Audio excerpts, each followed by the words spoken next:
ఆయన వాగ్దానం చేసినటువంటి ఆత్మను పంపుతానన్నాడు. నేను మీకు వాగ్దానం చేస్తున్నాను అని చెప్పి యేసు ప్రభు ఎవరితో అన్నాడు? శిష్యులతో అన్నాడు. హల్లెలూయా. అపోస్తలుల కార్యం 1:8. హల్లెలూయా. అదే మాటని లూకా 24:49 చెప్పాడు.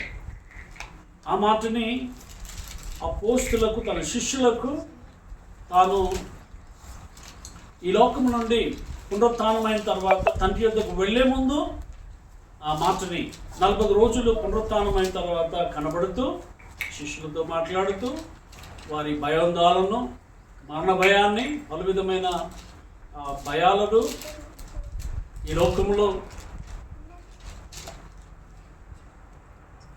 ఇతరుల ద్వారా ఏమి అపాయము కలుగుతుందా, ఆ రోమా సైనికులు లేదా క్రీస్తు విరోధులు, క్రీస్తుకు విరోధంగా ఉన్నటువంటి వారు తిరిగి మరలా క్రీస్తు యేసు ప్రభువుకు చేసినట్లు మాకు కూడా చేస్తారన్న భయము, ఆందోళన శిష్యుల్లో ఉన్నది. హల్లెలూయా. అవును కదా? క్రీస్తు ప్రభుని పట్టుకున్నారు, ఆయనను బందిపోటు దొంగ బరబ్బాకు బదులుగా పట్టుకొని సిలువ వేశారు.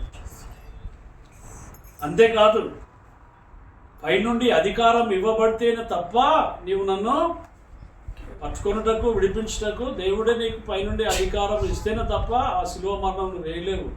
నేను దాన్ని మరి ప్రాణం పెట్టుటకును తిరిగి ప్రాణం తీసుకొనుటకు నాకు నా తండ్రి అధికారము ఇచ్చి ఉన్నాడు. హల్లెలూయా అని యేసు ప్రభు ఆ మరణాన్ని స్వాగతించాడు. హల్లెలూయా.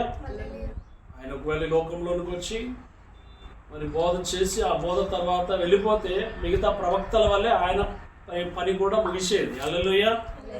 కానీ అంతటితోటే ప్రవచనాలు చెప్పి బోధించి అయిపోవటానికి కాదు, క్రీస్తు ప్రభు వచ్చింది, క్రీస్తు యేసు వచ్చింది. హల్లెలూయా. ఆయన ప్రాణము పెట్టుటానికి వచ్చాడు, తన పరిశుద్ధ జీవాన్ని, రక్తాన్ని మన కొరకు ధారపోయటానికి వచ్చాడు.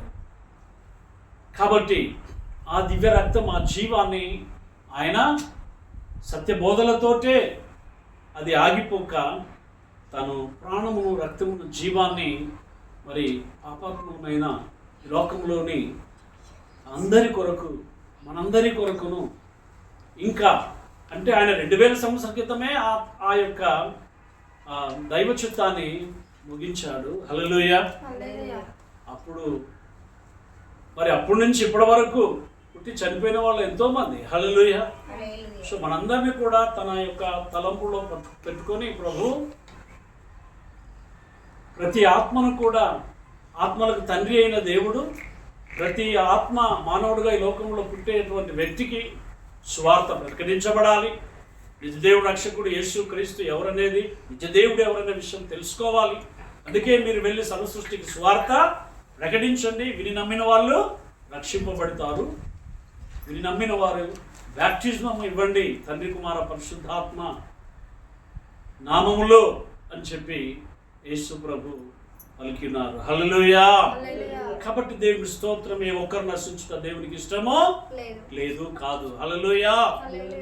ఏ ఒక్కరు నశించుట ఆయనకి ఇష్టం లేదు. ఏ ఒక్కరు చెడిపోవటం ఆయనకి ఇష్టమో లేదు.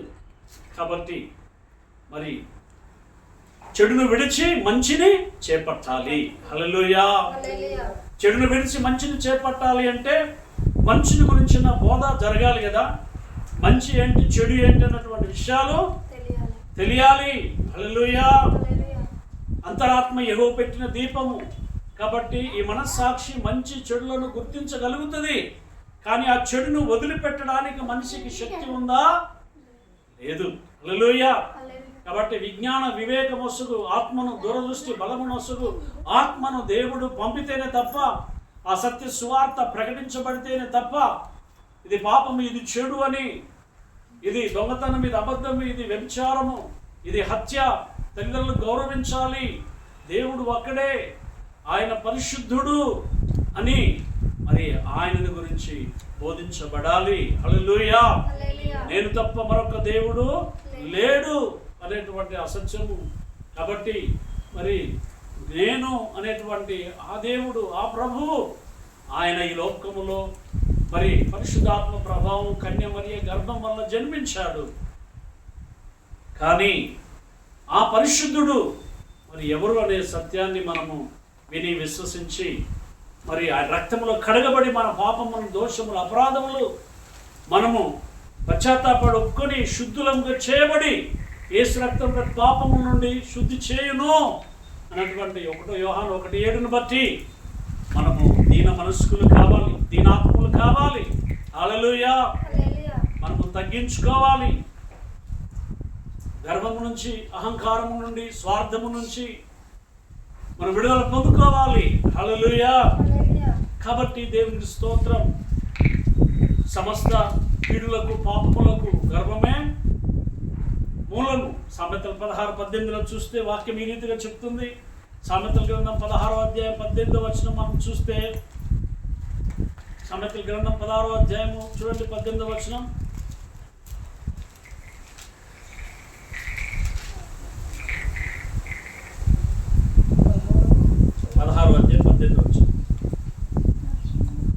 నాశనమునకు ముంచదు,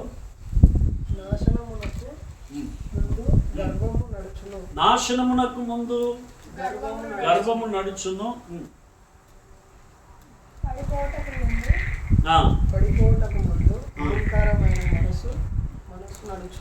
పడిపోటకు ముందు అహంకారమైన మనసు నడుచును. హల్లెలూయా.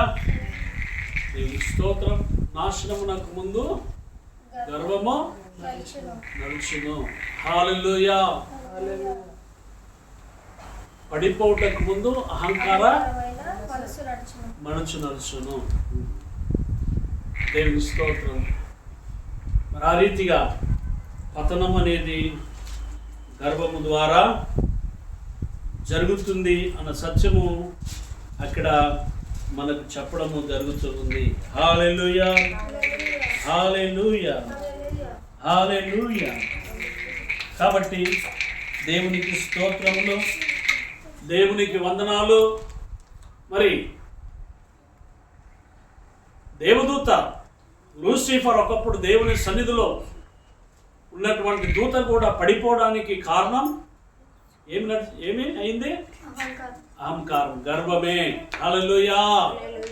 ఎస్, అహంకారము, గర్వం అనేది ఆ దూతగా దేవుని సన్నిధిలో ఉండకుండా మరి పడిపోవటానికి సమస్త జ్ఞానము, అందము, సౌందర్యము సమస్తము కలిగినటువంటి ఆ లూసిఫర్ వెలుగు సంబంధమైన దూత అది. హల్లెలూయా. అట్టి గొప్ప పూర్తి జ్ఞానము దేవుని గూర్చినటువంటి, దేవుని సృష్టిని గూర్చినటువంటి పరిశుద్ధ గ్రంథములోని సత్యము వచనములు కూడా దానికి తెలుసు. హల్లెలూయా. జ్ఞానము ఉంది, అందము ఉంది ఆ దూతకి. హల్లెలూయా. కాబట్టి మరి ధనము కూడా అది పడిపోయిన తర్వాత యేసుప్రభు నన్ను మొక్కి నువ్వు ఆరాధిస్తే అని యేసుప్రభు దగ్గరికి వస్తే కొండ మీద తీసుకుని వచ్చి, ఇదిగో ఈ భూప్రపంచం అంతా కూడా నాదే, నీవు నన్ను మొక్కి సాగిలపడి ఆరాధిస్తే నేను నీకు ఇస్తా అని యేసుప్రభు దగ్గరికి వచ్చే మాట్లాడుతుంది సృష్టికర్తకు ముందు. హల్లెలూయా, హల్లెలూయా. చూడండి, ధనము, కొందరికి ధనము కష్టపడి సంపాదించి వర్ధిల్లడం కాకుండా అక్రమంగా సంపాదించి గొప్ప సంపదలు సంపాదిస్తున్నారు. మరి ఆ ధనాన్ని ఎవరిస్తున్నారు? సాతాను వశంలో ఉంటే సాతాను అక్రమ సంపాదను, అక్రమముగా ఈ రోజుల్లో ఈ రకరకాలైనటువంటి చూస్తున్నాం కదా, కుంభకోణాలు, ఎప్స్టైన్ ఫైల్స్ అనేది ఈ మధ్యలో వస్తున్నటువంటి విషయాలు కూడా. హల్లెలూయా. గొప్ప సంపాదకుడుగా, ధనార్జకుడుగా మారిపోయి 72 ఎకరాలలో ఒక ఐలాండ్లో మరి అక్కడ అన్ని రకముల సుఖభోగములతో కూడినటువంటి యొక్క మరి క్లబ్బులు, రకరకమైనటువంటి సమస్తాన్ని కట్టి గొప్ప గొప్ప పేరు ప్రఖ్యాతులు దేశాలకు మరి ముఖ్యమంత్రులుగా, రాష్ట్ర మంత్రులుగా, ప్రధానులుగాను గొప్ప గొప్ప పొజిషన్లో ఉన్నటువంటి వారందరినీ కూడా ఆహ్వానించి అక్కడ పార్టీలు, ఫంక్షన్లు నిర్వహిస్తూ పోతున్నాడు. హల్లెలూయా. ఘోరమైనటువంటి పాపంలో మనుషుల్ని ఒక్కొక్కరిని పట్టుకొని గాలమేసి చేపను పట్టే విధంగా లాగినట్టుగా సాతాను ఒక్కొక్కరిని ఎరవేసి, ఇప్పుడు గాలానికి ఎరవేయకపోతే చేప దాన్ని చూసి అమ్మో ఇదేదో నన్ను పట్టుకునేలాగానే ఉందని చేప వచ్చి దాన్ని మింగుతుందా? మింగదు. కానీ ఆ గాలమునకు ఎర్రపెట్టి అది కనపడకుండా పూర్తిగా కవర్ చేసి ముసుగేసి, హల్లెలూయా. సో ఈనాడు అపవాది మరి ముసుగేసుకొని వస్తుంది, హల్లెలూయా. తోడేలు గొర్రె చర్మములు కప్పుకొని వచ్చినట్లుగా కూడా సాతాను అపవాది ఆ విధముగా వచ్చి మనుషులను మరి రక్షింపబడినటువంటి బిడ్డల్ని పరిశుద్ధ దైవ సన్నిధిలో జీవిస్తున్న వారిని కూడా పడిపోవడానికి ప్రేరేపిస్తున్నది, హల్లెలూయా. పాపములో ఆల్రెడీ ఉన్న వారిని పాపములో నుండి బయటికి రాకుండా అదే గొప్ప సంతోషం, అదే గొప్ప జీవితం, అదే గొప్ప ఆనందం అని వశపరుచుకొని ఆ పాపము ఇష్టమైన క్షణభంగురమైన ఆనందంలో నాశనం చేస్తుంది, మోసం చేస్తుంది, హల్లెలూయా. హల్లెలూయా. దైవంచకుడు, మోసగాడు, అపవాది సాతాను, హల్లెలూయా, పలు విధములైనటువంటి అనేక విధములైన ఆకర్షణలతో వాడు దేవుని పిల్లల దగ్గరికి, దేవుని బిడ్డల దగ్గరికి వస్తూ ఉన్నాడు, హల్లెలూయా. యవను లేనిది, వృద్ధు లేనిది, దైవ సేవకులేంది, మరి మంచి మంచి పొజిషన్లో ఉన్నటువంటి యాజకులేంది, ప్రధాన యాజకులేంటి, మరి మాస్టర్స్ ఏమి, ప్రతి ఒక్కరి దగ్గరికి వచ్చి అపవాది సాతాను శోధిస్తూ శోధనకు గురి అయి లొంగిపోయిన వారిని పాపములో పడవేస్తూ ఉన్నాడు, హల్లెలూయా. హల్లెలూయా. దేవునికి స్తోత్రములు. అందుకే మరి లూకా 4వ అధ్యాయము లేదా మత్తయి 4వ అధ్యాయంలో మనం చూసినట్లయితే, లూకా 4వ అధ్యాయం చూడండి. పరిశుద్ధాత్మ దేవుడు ఈ రీతిగా మాట్లాడుతున్నాడు. నూతన నిబంధన గ్రంథం లూకా సువార్త 4వ అధ్యాయం, కొత్త నిబంధన గ్రంథం లూకా సువార్త 4వ అధ్యాయం చదువు తీసుకోవాలి మొదటి నుంచి. యేసు పరిశుద్ధాత్మ పూర్ణుడై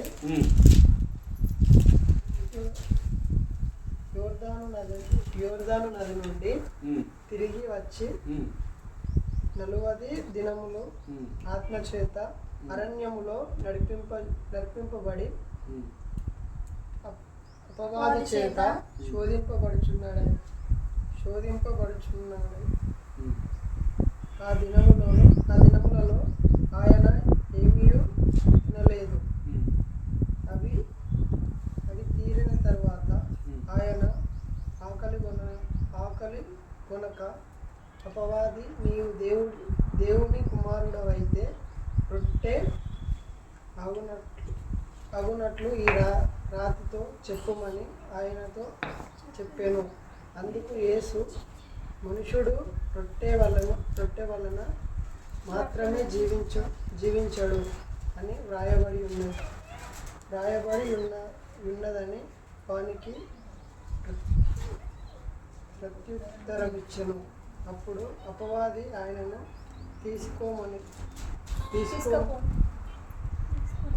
తీసుకొని పోయి భూలోక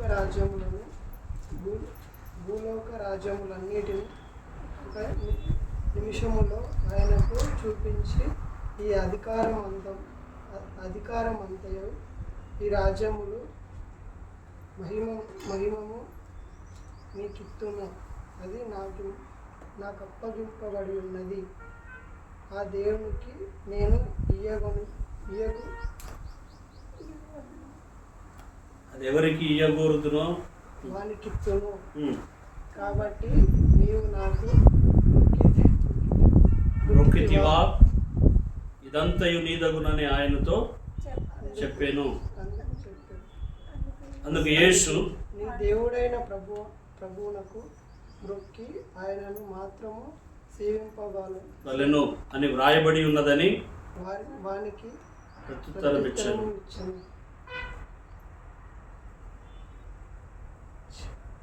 హల్లెలూయా. ఇంకా ఉన్నాయి కొన్ని.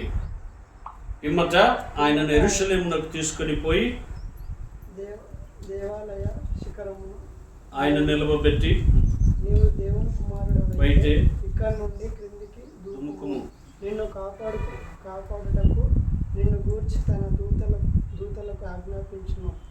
నీ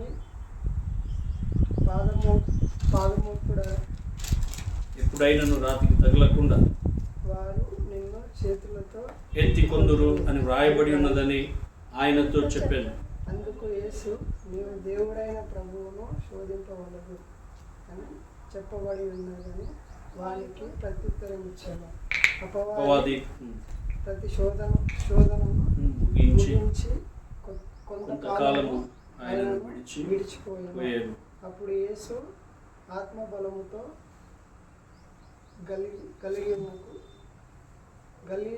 గలిలయకు తిరిగి వెళ్ళెను.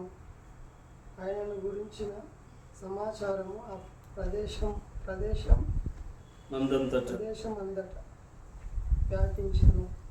ఆయన అందరి చేత ఘనత నొంది వారి సమాజ మందిరములలో బోధించుచు వచ్చెను. తరువాత హల్లెలూయా హల్లెలూయా హల్లెలూయా హల్లెలూయా. దేవునికి స్తోత్రములు.